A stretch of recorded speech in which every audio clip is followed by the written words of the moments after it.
پچھلے اتوار کو سبق کا ناغہ ہو گیا تھا بعض معمولات کی وجہ سے۔ یہاں طلاق کی بحث گزر چکی اور طلاق کے بارے میں الحمدللہ قرآنی آیات نے بڑے خوبصورت طریقے سے طلاق کو عہد مغلظ کی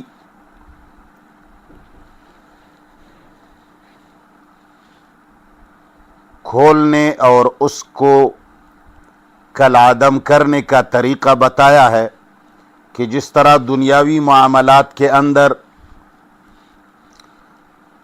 ایک معاہدہ ہوتا ہے تو اس معاہدے توڑنے کے لیے بھی فریقین کا رضامند ہونا ضروری ہوتا ہے، اسی طرح طلاق کے اندر بھی فریقین کا رضامند ہونا ضروری ہے۔ ایک فریق اپنی زبان سے طلاق نہ دے سکتا ہے اور نہ اس سے کوئی نقصان ہوگا۔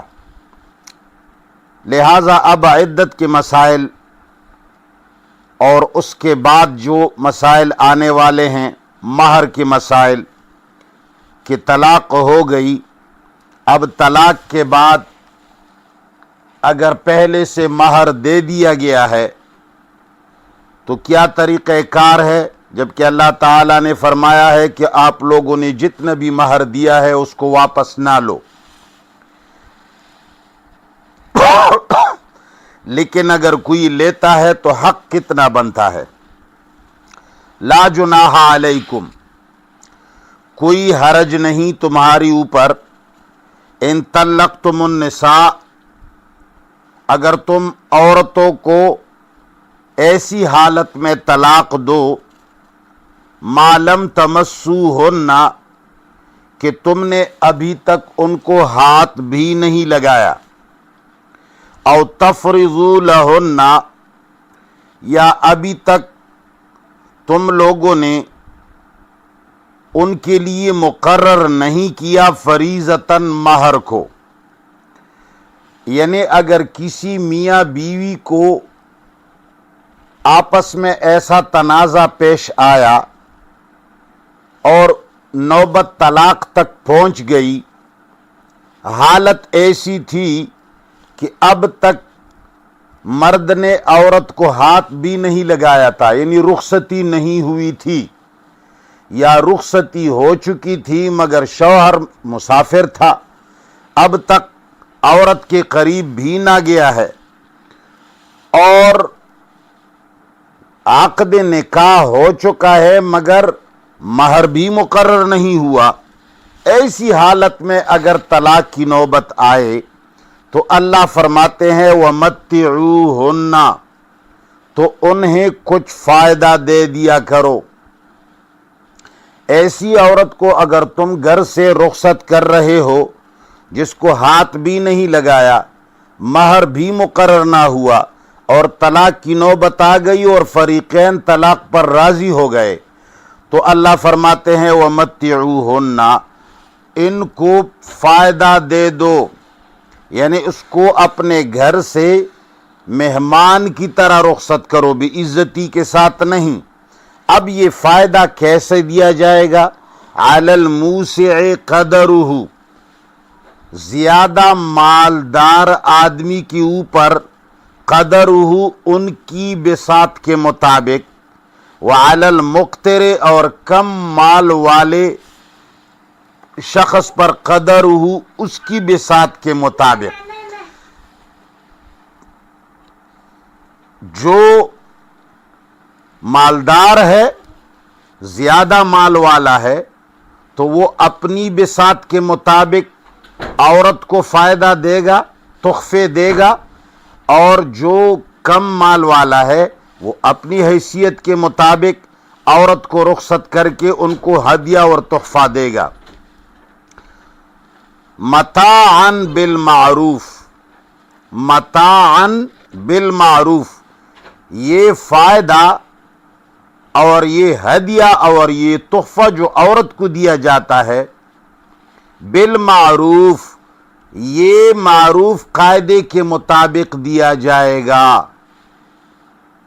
معروف قاعدے کے مطابق، قاعدے کے خلاف نہیں ہوگا، حقاً یہ لازم ہے، فرض ہے، علی المحسنین، ان لوگوں پر جو معاشرہ کے اندر حسن اور توازن کو برقرار رکھنا چاہتے ہیں.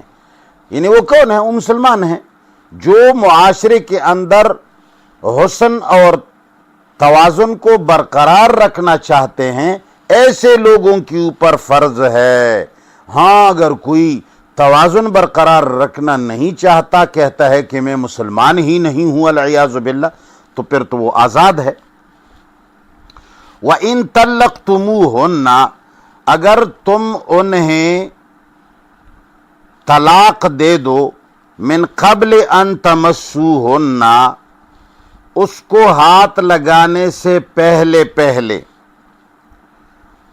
اوپر آیت میں بھی یہی طریقہ تھا کہ ہاتھ لگانے سے پہلے طلاق دے دیا، مگر وہاں یہ تھا کہ مہر بھی مقرر نہیں ہوا تھا. یہاں مہر مقرر ہو چکا ہے.